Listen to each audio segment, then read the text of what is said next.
much every second of it. And the Chiefs, they scored quickly at the end of the game to tie it. 75-yard bomb to Tyreek Hill. But they left a little bit of time on the clock. Brady had 3 minutes and 3 seconds left to do what he does, lead a game-winning score, and he knew it.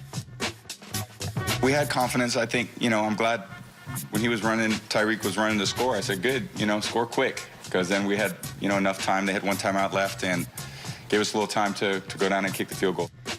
Look, Brady's done this a time or two, and obviously that is a lot of time for Tom Brady to drive down the field and win the game. But I never buy into the don't score fast thing. Like, I feel like you got to score when you can score. There's no guarantee, especially for a young quarterback, that he's going to be able to drive down the field and slowly burn time off the clock. There are certain rules in football. Like, one of the things that cracks me up about football, we have fallen so far in love with touchdowns, it's like field goals don't count.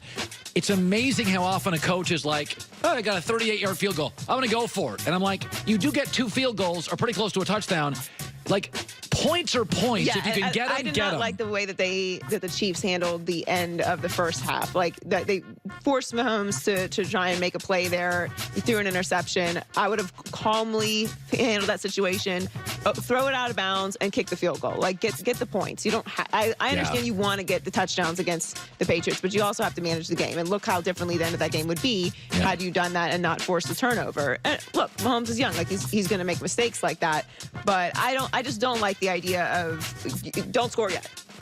Like, Like, score when you can score. It's not that simple. Everybody isn't Tom Brady to make that happen. So Todd Gurley had an epic game against the Broncos yesterday. You were just talking about him. He set a career high with 208 rushing yards, which was the Rams' first 200-yard rushing game since Marshall Faulk back in 2001 against the Panthers. And after the game, Gurley credited his blockers with paving the way. But Robert Woods heaped some praise back on Gurley. He said, he's been running wild ever since I got to this team. It's a credit to this line, this game plan, and his work ethic. He's a beast. He's doing well when defenders are saying, man, he's getting 5 yards a touch, 5 yards a touch. He's pretty much unstoppable right now. It's funny. When you watch the Rams, you see the fireworks show. If you really watch the Rams, they're a power running team. There's a lot of noise on the outside, but at their core, they are a power running football team. That's what they are. But again, there's so much noise and there's so much symmetry, and Goff is such a beautiful thrower of the football that you can very easily see them. It's like the Chicago Bulls with Jordan. You think about Jordan and Pippen. What they was the best defensive team I've ever seen. Rodman, Harper, Pippen, Jordan. They were so long and so athletic and so physical that you forgot the Bulls were really built. You couldn't, if the Bulls locked you in late, it was over. And I think sometimes we look at all the noise and Jordan's dunks and all the Rams passing. They just power run this thing for 3 hours every Sunday. It's great. I think he should be in the MVP conversation. So do I. So Baker Mayfield had a rough day against the Chargers. Yeah. He tweaked his ankle in the first half and took 5 sacks and threw a pick in a 38-14 loss. Yeah. But just as I'd expect, Baker took full responsibility. Let's hear this. Anytime you don't do your job,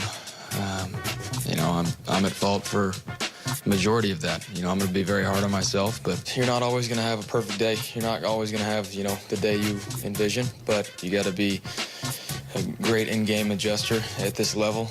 And, to whatever they're throwing at us, we have to react to it and play well. And I'll be the first to tell you I didn't do that today. In fairness, he didn't have a ton of protection, especially in the first half. And he was also playing from behind. So once you play behind and you're facing a pass rush, the Chargers knew, okay, you're down 17 here, rookie. We're pinning our ears back. If Baker plays with a lead and has a running game, he's got more time. But once Cleveland's defense gave up all those points, Baker's now playing behind against the good pass rush, pinning its ears back. So there's a big difference, and I've said this before with quarterbacks, is you really arrive in the NFL when you play from behind and come back and win. Everybody looks good with a 2-touchdown lead, and you have a running game going, and the linebackers have to be honest. That was a worst-case scenario. I'm trailing against a great pass rush. That is no fun for any rookie quarterback.